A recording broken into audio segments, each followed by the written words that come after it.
अस्सलाम वालेकुम व्यूअर्स, मैं उम्मीद करती हूँ आप सब लोग खैरियत से होंगे। आज की वीडियो में मैं बात करूँगी बॉर्डरलाइन पर्सनैलिटी डिसऑर्डर के बारे में। अगर पर्सनैलिटी की बात की जाए तो पर्सनैलिटी मुख्तलिफ़ किस्म की खसूसियात या ट्रेट्स मिलकर बनती है। ट्रेट्स यानी नेचर या हैबिट्स कि कुछ लोग फितरी तौर पर नेचुरली मनफी ख्यालात के मालिक होते हैं और कुछ लोग मुस्बत ख्यालात रखने वाले होते हैं। इसी तरह कुछ लोग इंट्रोवर्ट होते हैं और कुछ लोग एक्सट्रोवर्ट होते हैं, यानी कुछ लोग सोसाइटी से ज़्यादा घुलने मिलने वाले होते हैं, लोगों से ज़्यादा मेल जोल पसंद करते हैं, जबकि कुछ लोग अकेले रहना पसंद करते हैं। ये हर इंसान की अपनी अपनी शख्सियत की खसूसियात होती हैं। अगर पर्सनैलिटी की इन खसूसियात की वजह से एक शख्स की ज़िंदगी में प्रॉब्लम्स आ रही हों तो उसको हम पर्सनैलिटी डिसऑर्डर का नाम देते हैं।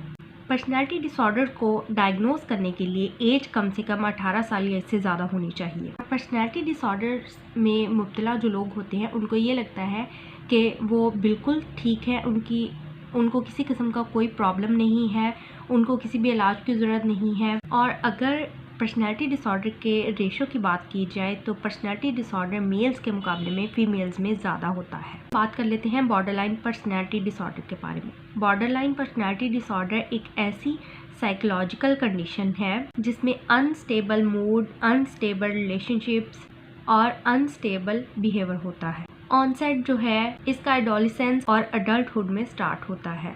अगर इसको टाइमली ट्रीट ना किया जाए तो बाद में ये कंडीशन सारी ज़िंदगी के लिए डिस्ट्रेस कॉज करती रहती है और उस पर्सन के सोशल, ऑक्यूपेशनल, एजुकेशनल और ज़िंदगी के तमाम इम्पॉर्टेंट फंक्शनल एरियाज़ को डिस्टर्ब करती है। अब बॉर्डरलाइन पर्सनैलिटी डिसऑर्डर के सिम्टम्स की अगर बात की जाए तो सिम्टम्स में मैंने पहले बताया अनस्टेबल इमोशंस होते हैं, अनस्टेबल रिलेशनशिप्स होते हैं, अनस्टेबल बिहेवियर होता है। उनको ये लग रहा होता है कि इनका पार्टनर जो है वो इनको छोड़कर ना चला जाए, ये अकेले ना रह जाए, इसलिए वो अपने पार्टनर से हर वक्त अश्योरेंस मांगते रहते हैं। इसके अलावा इनके अनस्टेबल रिलेशनशिप्स होते हैं, यानी इनके रिलेशनशिप में या तो आइडियलाइजेशन होती है या डीवैल्यूएशन होती है। मिसाल के तौर पर अगर सुबह के वक्त इनसे पूछें कि सबसे इम्पोर्टेंट आपके नज़दीक क्या है, ये लोग कहेंगे कि सबसे इम्पोर्टेंट मेरे नज़दीक मेरा पार्टनर है, वो मेरी लाइफ में आने वाले तमाम अच्छे वाक़यात और खुशी का सबब है। जबकि थोड़ी देर बाद या शाम के वक्त अगर आप पूछेंगे, आप उनके पार्टनर के बारे में पूछेंगे तो उनके ख़यालात बिल्कुल तब्दील होंगे अपने पार्टनर के बारे में। उनके ख़्याल में उन ज़िंदगी में तमाम दुखों की, परेशानियों की वजह सिर्फ़ और सिर्फ उनका पार्टनर है,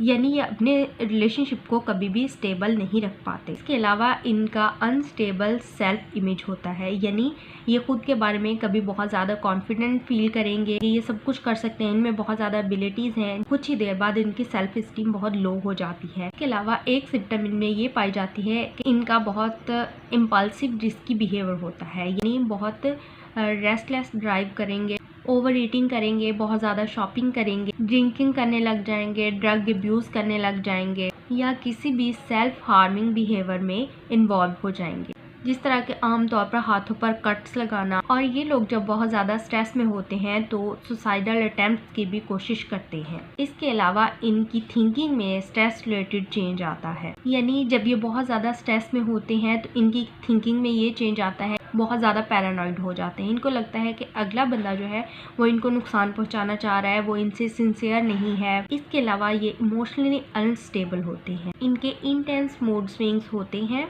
कभी ये बहुत ज़्यादा खुश होते हैं, इनको सब कुछ बहुत अच्छा चल रहा है, लेकिन अगले ही लम्हे बहुत ज़्यादा उदासी और नाखुशी महसूस करेंगे। इनको लगता है कि कुछ भी अच्छा नहीं है, हर चीज़ इनको बेमानी महसूस होगी। अगर हम कॉजेज़ की बात करें तो बॉर्डरलाइन पर्सनैलिटी डिसऑर्डर को कॉज करने में बहुत सारे रिस्क फैक्टर्स आते हैं। ब्रेन फंक्शनिंग में अगर कोई नॉर्मेलिटी आ जाए तब भी ये डिसऑर्डर हो सकता है।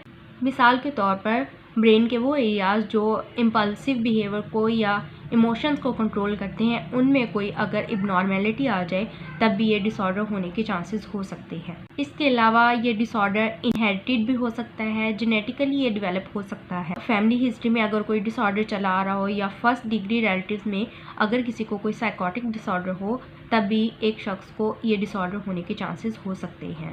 इसके अलावा नेगेटिव चाइल्डहुड एक्सपीरियंसेस की वजह से भी ये डिसऑर्डर हो सकता है। बचपन में पेरेंट्स की तरफ से या टीचर्स की तरफ से कोई नेगेटिव एक्सपीरियंसेस हुए हों, कोई फिजिकल या सेक्सुअल अब्यूज़ गुजरा हो चाइल्डहुड में, तब भी ये डिसऑर्डर हो सकता है। अलावा बचपन में कोई ट्रॉमा गुजरा हो, इसकी तरफ से निग्लेक्ट हुआ हो या पेरेंट्स के आपस में सेपरेशन हुई हो, तब भी ये डिसऑर्डर होने के चांसेस हो सकती हैं। ट्रीटमेंट की बात करते हैं। ट्रीटमेंट की अगर बात की जाए तो इस डिसऑर्डर का ट्रीटमेंट दो तरह से हो सकता है, एक तो मेडिकेशन और दूसरा साइकोथेरेपीज़। साइकोथेरेपीज़ की अगर बात करें तो साइकोथेरेपी में DBT यानी डायलैक्टिकल बिहेवियर थेरेपी यूज़ की जाती है और MBT यानी मेंटलाइजेशन बेस्ड ट्रीटमेंट यूज़ किया जाता है। MBT में एक इंडिविजुअल, एक फर्द के थॉट्स को, फीलिंग्स को और डिज़ायर्स को रिकॉग्नाइज किया जाता है और देखा जाता है कि वो किस तरह से उसके बिहेवियर से लिंक्ड है। और डायलैक्टिकल बिहेवियर थेरेपी जो है ये कॉग्निटिव बिहेवियर थेरेपी यानी CBT की एक टाइप है। इसका मेन गोल ये होता है कि एक इंडिविजुअल को सिखाया जाता है कि वो किस तरह से करंट सिचुएशन में, प्रेजेंट मोमेंट में रह सकता है।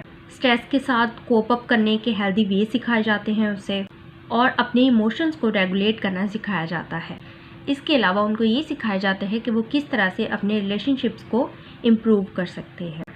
मैं उम्मीद करती हूँ आज की वीडियो आपको अच्छी लगी होगी। प्लीज़ लाइक और शेयर करें, चैनल को सब्सक्राइब करें। अल्लाह हाफिज़।